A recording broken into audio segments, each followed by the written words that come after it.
So, Patrick, Yeah.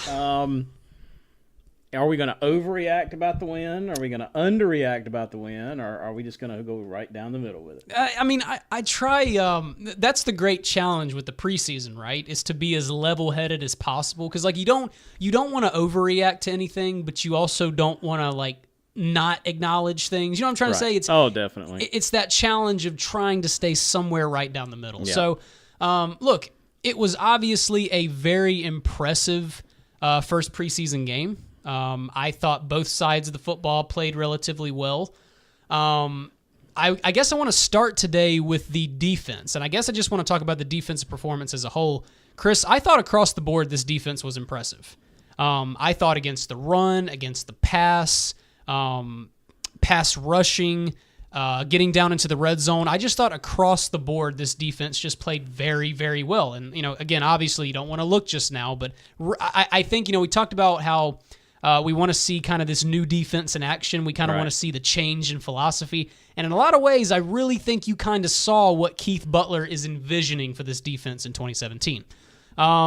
First off, let's talk about pass coverage. Folks, I'm not going to look just yet. Like I said, it's just the preseason, so everybody calm down. But I can't not acknowledge that the coverage was not tighter. I can't not acknowledge the fact that we did see a lot more man-to-man. We saw a lot more pattern matching. We saw a lot more bracketing. We saw even, and this is something else I noticed, even at times where we were playing in nickel and dime sub-packages, you still saw the Steelers' cornerbacks and safeties playing closer to the line of scrimmage. I mean, even in the sub-package defense, you saw that. So, once again, I'm not here to overreact with it, but you can immediately see that the Steelers have got a different philosophy with pass coverage in mind. And just kind of to put into perspective the kind of day they had. Among three quarterbacks, Josh Johnson, Geno Smith, and Davis Webb, the Giants quarterbacks combined went 23 of 42 for 169 yards, no touchdowns, Chris, one interception, should have been two if not for a penalty that called it back, 5 yards per completion on average, and a total combined QBR of 58.8. That kind of sounds like an average day for Eli Manning. Oh, yeah, exactly. Yeah, it's like he never left. No. You don't, just play three quarterbacks. You don't need Manning. Right. But, I mean, that kind of puts into perspective the kind of day that the secondary did have. Now, it would be wrong to not acknowledge the other reason why the secondary played so well in this game. The pass rush. Chris, you and I have talked about this on this show many, many times. There is a true symbiotic relationship between a pass rush and a secondary. If your pass rush is getting home, your secondary is going to play a whole lot better. Right. That's just a big rule of thumb in the sport of football. 7 total sacks on the night. 7 total sacks on the night. I felt like we should have had 12 or 13. Two of those. By your boy. My boy, Mr. TJ Watt. We'll get to him in just a second when we start talking about players. But, Keith Butler was not shy about what he wanted to do in this game. He did not, he was not finesse with his play calls. It was pressure from the start. And this is another thing we talked about. The Steelers have expressed interest in wanting to be a lot more aggressive with their pass rush, be more consistent in their pass rush. So, we saw that as well. So that was exciting. Run defense was great. 23 total rushes by the Giants. The Steelers only allowed 73 yards, only 3 yards per carry on average. The longest run they had of the entire night was only for 13 yards. And last but not least, red zone defense. Want to highlight that. The Giants got down into the red zone, Chris, 3 different times in this game. No touchdowns allowed, not one time, only field goals. And before you criticize the defense for letting them get down that far in the first place, you got to keep in mind Josh Dobbs threw 2 interceptions in Steelers territory. So it's kind of a tough ask for your defense when you put him in that position. Yeah. So, anyway, just wanted to really highlight that really quick. I thought the defense across the board was very, very solid. I guess while we're on the defense, we'll start talking about individual players now. Let's open up with my boy, TJ Watt. Look, folks, it's early. The great challenge, with the preseason is to not overreact when somebody has a great game. But, man, it's kind of hard not to. Rookie TJ Watt looks really, really good, folks. And here's the thing I'll say about Watt. The guy, you can put TJ Watt under the microscope and you can criticize, the technical elements of his game, things like the use of hands, things like bend around the edge, dipping low. You can criticize all those little technical elements of his game. I'm not worried about that. Those are things that will improve the more he plays. Right. The biggest thing that TJ Watt has for him right now The motor on this guy, Chris, is absolutely ridiculous. There's a phrase that you use a lot on this show when you talk about pass rushers, and I'd love to hear you say it. You talk about guys that'll crawl to a quarterback if they have to. And TJ is one of those guys. So many of the pressures that he got in this game was just because he wouldn't stop. So many times you'll see an offensive lineman initially win that battle, and you'll see the effort kind of let up a little bit in the pass rusher. TJ won't stop. He'll keep going, and he'll bludgeon you and beat you down until he wins. And here's the big stat line in this game, folks, was 2 sacks. TJ easily probably should have had more like 4. There were 2 other times I can think of right off the top of my head where this guy probably could have had like 2 more sacks. So, also had 1 pass defended. Another thing, 70 total snaps on the night, Chris. This guy ran the wheels off this guy, threw him on special teams a couple of times. I mean, I'm not trying to overreact, but I'm really excited in what we have with TJ Watt. Real quick. Yeah. What about this whole report about Harrison being a relief pitcher? Yeah. Are you talking about Porter's comments earlier? Yeah. So what happened with that? Okay, I'll just give you my opinion as a Steelers fan and as somebody who has watched James Harrison over the last 2-3 years on this team. I'm just not buying it.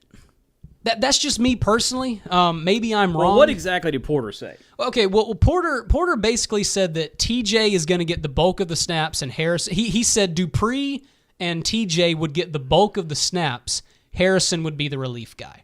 Now it is important to note he did not officially say that TJ Watt is the starter, but when you use words like that, you're basically implying that TJ Watt is the starter. Now, what I think was very important is, kind of a little firestorm got started there, and then Mike Tomlin came out very quickly and said, Harrison's going to play as many snaps as he feels. Basically, we're going to give the keys to this guy, and he's going to play as many snaps as he feels like he can play. Right. I tend to believe Tomlin more than I do Porter. Dude, come on. How many times over the past 3 years have we heard the Steelers say things like, Harrison's going to be the rotational guy. He'll be the rotational guy. And then what happens? He ends up starting. He ends up producing, like sacks galore, being the team's sack leader. So and also just from a sense standpoint, obviously TJ's the rookie. He's a first-round draft pick. We're excited about him, but I'm just not ready to completely give TJ the reins just yet. I'd like Harrison to be the starter. Let's ease TJ into this thing. But anyway, I didn't take Porter's comments to heart too much.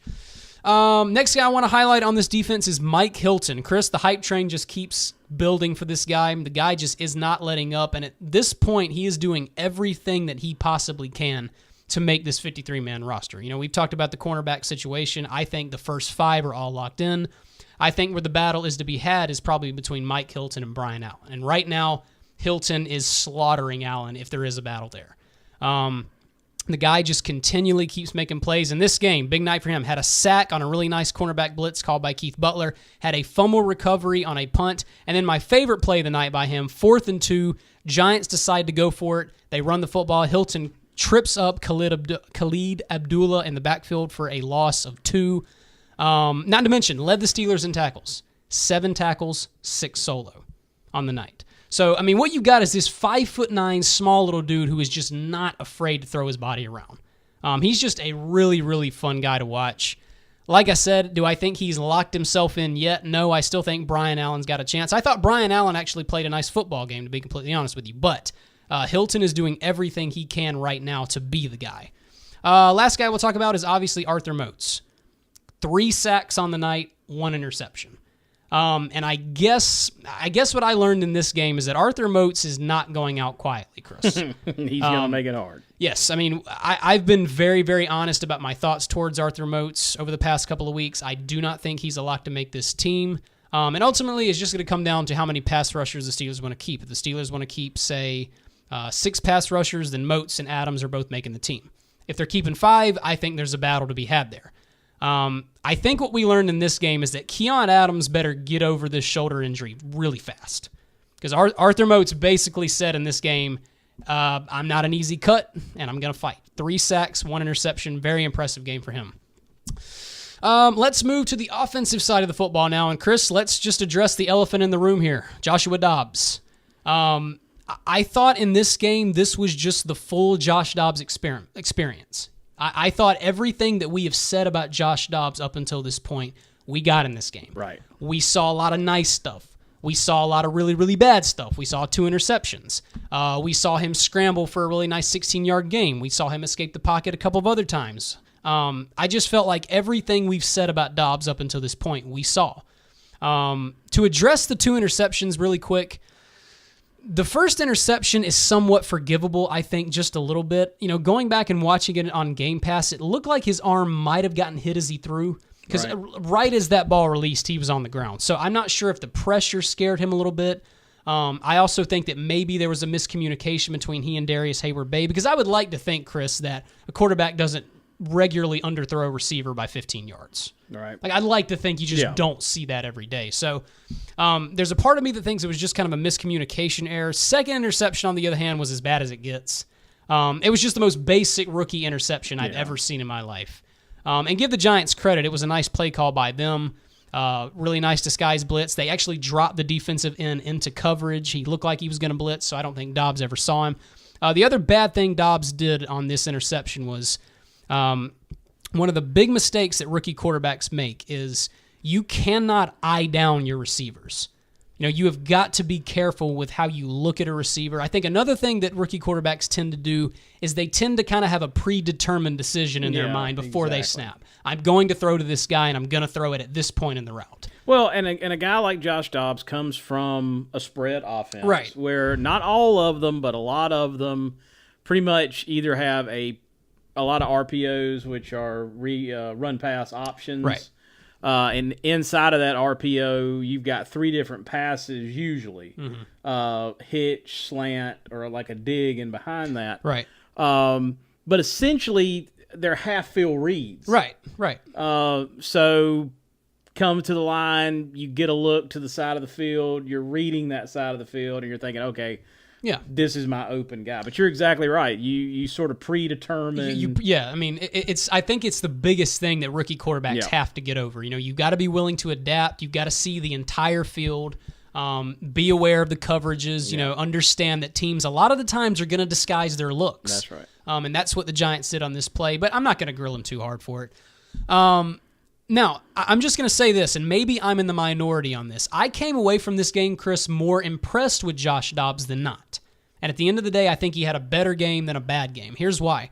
The way he responded to those 2 interceptions, I thought was absolutely incredible. Because so many times these young quarterbacks, they throw 1 interception or 2 for that matter, and it just tanks all confidence. Right. They don't come back from that. Dobbs, on the other hand, composed himself very well, came back through a 44-yard strike to Kobe Hamilton, gorgeous throw. Later on through a 28-yard touchdown pass to Kobe Hamilton. That was really nice. Would have had 2 touchdown passes if not for a holding call on tackle Brian Mihalik.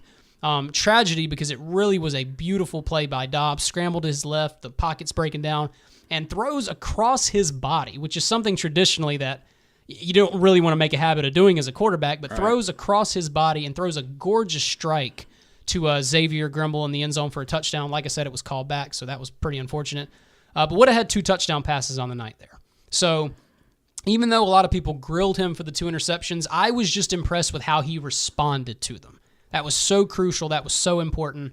So I think he had a nice game overall. And he also is going to start this coming Sunday against the Atlanta Falcons. Really no surprise there. I think we all know Ben doesn't traditionally play until the 3rd game of the preseason. So, yeah, I'm excited to see Josh Dobbs get more work, and I like what he did in this game.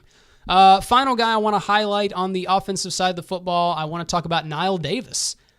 Chris, I was really impressed with how Nile Davis ran the football. 8 carries for 34 yards, so those aren't stats that are really going to blow anybody out of the water. It was just how he ran the football. It was good heads-up football, kind of adapted to the situation, waited for blocks to open up. Another thing that I really was impressed with, the guy has still got a lot of burst. I mean, the guy has still got a lot of burst in his game. So I was just impressed with overall how he ran. Thought he ran with nice speed, nice cuts, ran with a lot of smarts too. So I think Davis at this point really has a big up on Fitzgerald Toussaint to make the 53 at this point. And the last guy I'll kind of talk about, he's not going to make the 53-man roster, but I do think he's an easy practice squad candidate. Terrell Watson, running back, 10 carries for 44 yards on the night. Had that really nice 15-yard run. He's a guy who I think the Steelers do need to keep an eye on. Chris, the Steelers like big running backs. He kind of that 6'1", 6'2 size, got really nice speed. I think the Steelers like the way he's performed in training camp. He's also been the first guy out every training camp, very early before each player gets onto the field, so he's got a good work ethic. I think they just need to keep a very close eye on him. But anyway, nice way to begin the preseason. Like I said, don't want to overreact, but really like what I see so far.